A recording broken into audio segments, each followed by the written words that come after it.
Hey, welcome back. And I was thinking about you today. I got a story for you. But before the story, I got a question. What is your favorite thing to do to relax? You can leave your answers in the comment. You know what my favorite thing is when it comes to relaxing? Are you ready for this? Ironing. I love ironing. Man, I find it so relaxing to just iron a shirt, a nice pair of pants with a sharp crease in it. I'm talking about the best crease you ever seen in your life.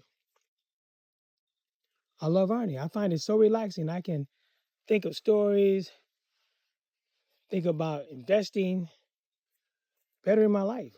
It's just so comforting to iron. But you got to ask yourself, why would a 4-year-old boy start being overly concerned about wrinkles in his clothes? Because I could not stand wrinkles in my clothes. And as I grew up, when I hit age 9, my mother said, "Today, I'm going to teach you how to iron." And I've been ironing ever since. And it's the most relaxing thing you can imagine for me. I know a lot of people don't like to iron, but I love it. I mean, I iron all the kids' clothes coming up. I iron all the clothes when we go on vacation. It's just what I do. It's a very relaxing thing to me. But that started somewhere, that being neat and don't want to have wrinkled clothes on. As I said, it started when I was 4 years old. My mother bought me a cowboy suit. I'm talking about the works, the hat, the vest, the pants, the boots, and even the little sheriff badge. She said, "You're the sheriff of the town now. You got to protect the town." And I did. At least I thought I did. I love my cowboy outfit so much. I didn't even want to take the hat off when she took me to get my hair cut because I just love that outfit. My mother said even at that age, I became overly obsessed with just being neat. Now I got older and I'm still concerned about being neat. I'm just not so obsessed with it. But I told you guys before that on Sunday mornings in our house, early Sunday morning, there was no noise. I mean, zero noise. But there was one Sunday, Easter Sunday, and that's why this story is called Bloody Sunday. On our house, as I said before and over, that it was always quiet. My father worked Monday through Friday. Saturday had his gigantic, long, honey-to-do list. He had to get all his work done. But Sunday morning, he slept in. But that morning, that Easter Sunday morning, he was up. And we were up. And there I was looking at my nice clothes that my mother had bought me and my brother. She had bought us a pair of beautiful black pants, black shoes, new black socks, and a long sleeve white shirt. I mean, we were clean. She fixed our hair up, and we couldn't wait to run down the street because 3 doors down, there were a couple of sisters that we were sweet on.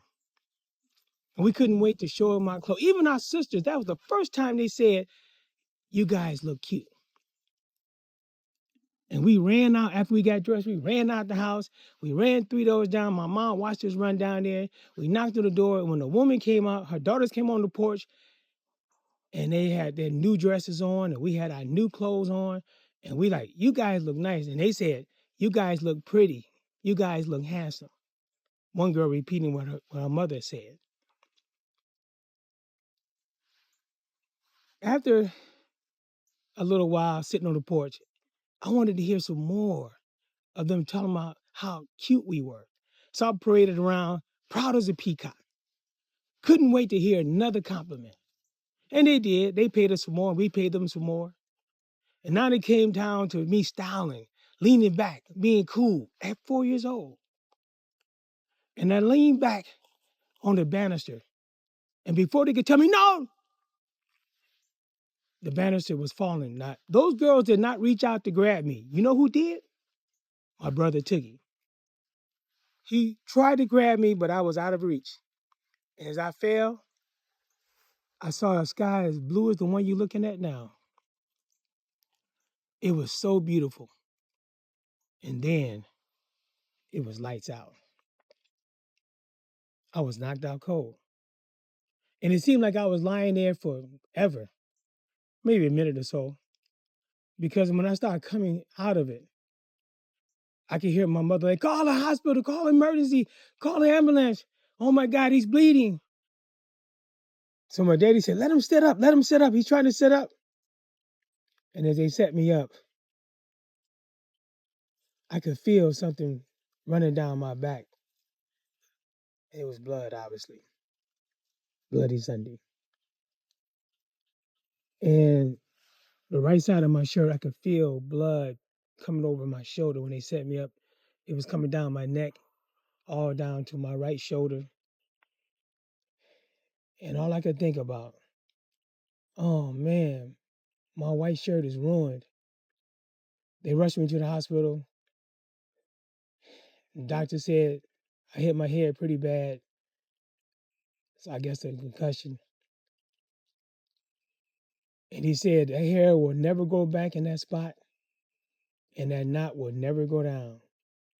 And all these years later, that knot is still there. Well, how did I miss?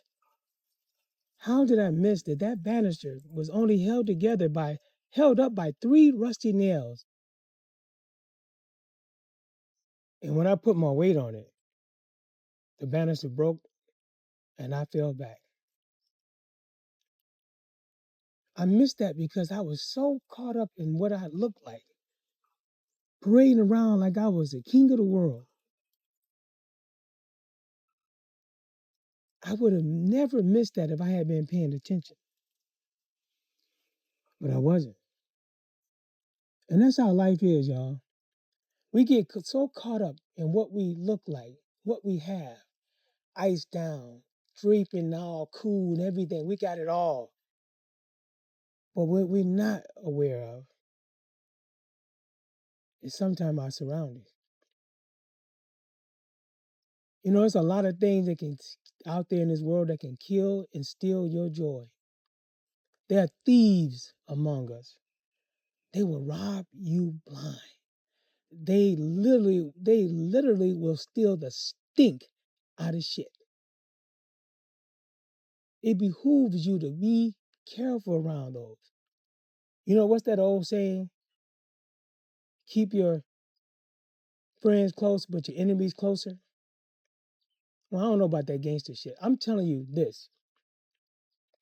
The ones that love you, that's in your corner, yeah, keep them close. Keep them very close. Love and respect them. And the ones that are your enemies, don't keep your enemies closer. Stay as far away from them as you can because they will never be in your corner. People are jealous of you, asking you how much money you make, how much you pay for your house. None of their damn business. So if you're going to take away anything from this, keep your mouth shut. Stop being all caught up in what you're doing because the people around you, they may not really be behind you. You need to watch yourself because I'm telling you, there are thieves that will steal your life. And when I was a kid, at 5 years old, there was someone who stole our legacy right under our nose. But that's going to have to wait for another time. Hey, you guys ever want to stop by again? I'll be here. And then we can get into another story then. I'll tell you about how someone stole our legacy because we didn't watch our backs. So until next time, I see y'all on the flip side. Take it easy.